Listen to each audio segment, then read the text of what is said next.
Obrigada, doutores. Bom dia a todos. Quero agradecer mais uma vez o convite por estar mais uma vez com vocês aqui, participando do fórum. É sempre um prazer e uma honra, com certeza. Uma responsabilidade depois de falar depois do Marcelo.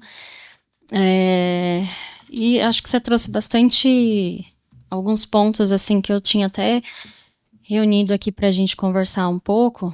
E eu vou tentar focar então a minha fala mais como mãe, né? Eu sou, além, né, de fundadora da Associação Brasileira de Asma Grave, eu sou mãe da Giovana, que tem asma grave. Acho que é o meu mais importante título.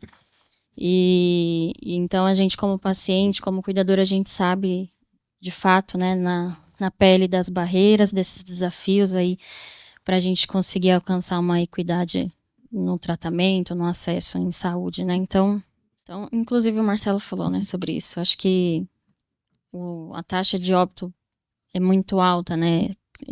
Que representa as condições crônicas não transmissíveis no mundo todo. E acho que é imprescindível da gente estar aqui hoje reunido para falar sobre isso. E quando falando mais sobre a asma grave, né, que está aqui voltado para a minha realidade, menos de 4% da população, das pessoas com asma, na verdade, sofrem da condição mais grave de asma, mas ainda é quem mais hospitaliza, quem mais o tempo todo, né, aumenta a taxa de internação e de custos.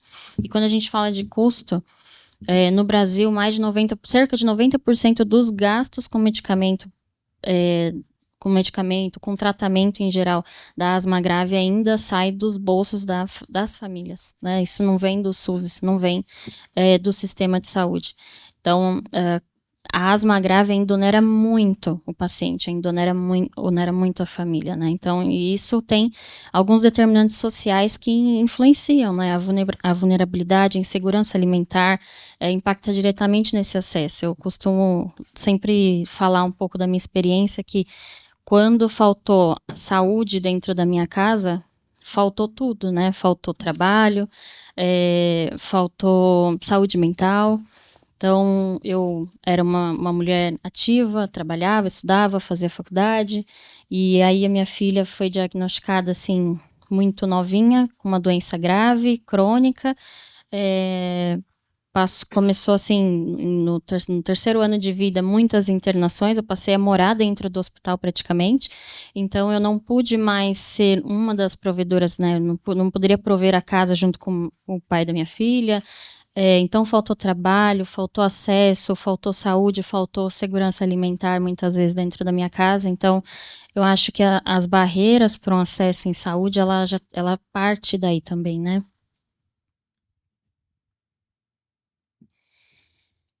E aí falar de jornada do paciente é uma responsabilidade grande também. A gente tem muita coisa para falar sobre jornada do paciente, mas quando a gente fala, né, não existe um caminho claro, um caminho rápido, né, para um primeiro, desde o primeiro sintoma, assim, para um diagnóstico correto, adequado da asma grave, né. Isso eu coloquei aqui do SUS, mas independente do sistema, a pessoa com asma, ela ainda sofre muitos estigmas, ela se negligencia muito, inclusive, né, o próprio paciente e até a família também. Mas na asma grave, então, isso é ainda pior. Então, desde que se inicia ali os sintomas, o paciente passa por longos, né, longos anos, tem uma jornada longa mesmo. A gente tem até um estudo que foi publicado junto com o Instituto Ipsos Healthcare e a Casa Hunter, que cerca de 6 a 8 anos o paciente leva para receber um diagnóstico de asma grave. Então, são anos que muitas vezes a asma não pode esperar, né? E aí tem todo esse tempo até receber um diagnóstico adequado, isso quando recebe, né? Minha filha foi tratada por muito tempo como bebê chiador, como bronquite, então esse diagnóstico incorreto, esses nomes, esses termos também atrasa muito o acesso. Como eu não sabia do que se tratava, eu não dava muita atenção para esses termos, inclusive, achava que era algo não grave. É da bronquite mesmo, ela tosse, ela chia, é normal. E aí, quando veio o diagnóstico, veio, né, tudo de uma vez. Então, isso acaba influenciando em todo o atraso, né, o tratamento. Eu coloquei até um exemplo, mas é um exemplo prático dentro da minha casa mesmo, né? A criança tosse, chia, persistente, procura atenção básica, às vezes sem uma orientação adequada, por alguns fatores, inclusive, não se tem tempo suficiente para identificar se aquela pessoa, aquela criança, a família, ela está fazendo uma técnica inalatória correta, né? Então, investigar, inclusive, as questões ambientais que aquela família vive dentro da sua casa. Então, tudo isso impacta. E aí, essa criança, ela vai agravando, ela vai voltando a ter crises, e aí ela chega na emergência já tendo uma crise grave.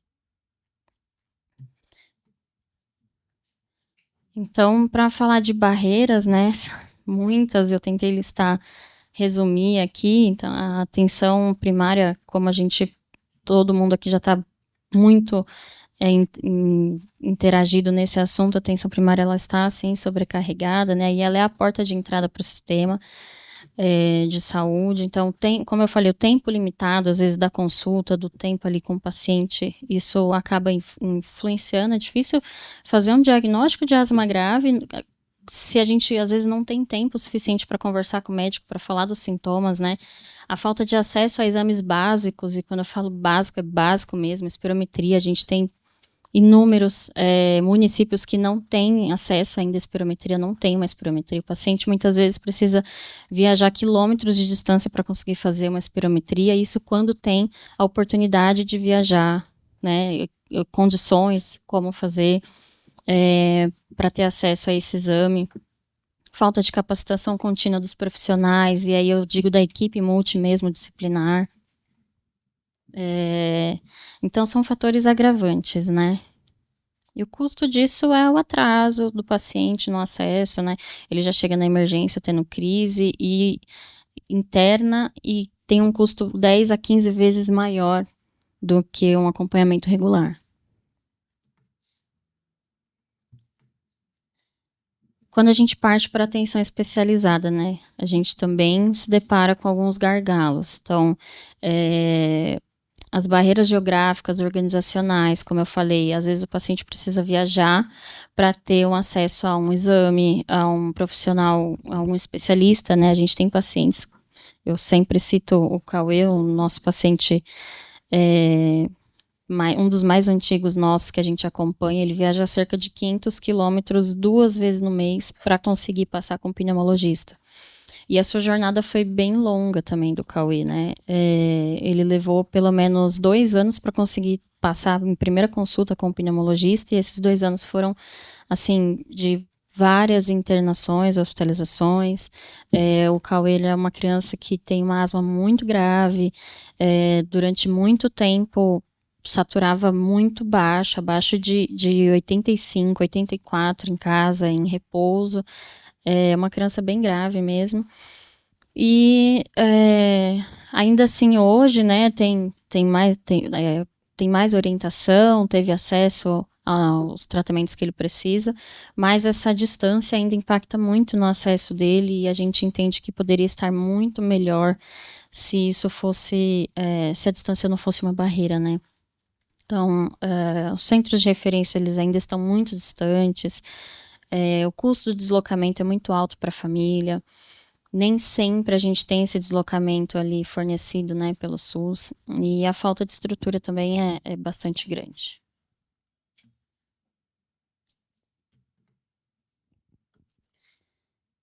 E aí, quando a gente fala de determinantes sociais e desigualdades, né, como eu falei, a renda familiar, né, famílias mais pobres não conseguem muitas vezes arcar com os medicamentos.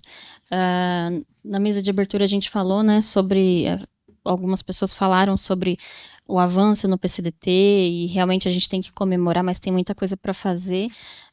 A maior parte das pessoas com asma, elas ainda não têm um acesso desburocratizado do seu tratamento para asma. Alguns farmacológicos, né, inclusive inalatórios, eles ainda não são contemplados no PCDT de asma. Então, o custo da asma, ele ainda é grande para o paciente, né? Então, a falta de educação em saúde também é mais uma barreira. Eu acho que quando a gente começa a entender melhor sobre o que é a nossa condição, como tratar, a gente muda também essa questão do acesso, né? E ambiente, moradia, gênero, tudo que a gente já tem falado também.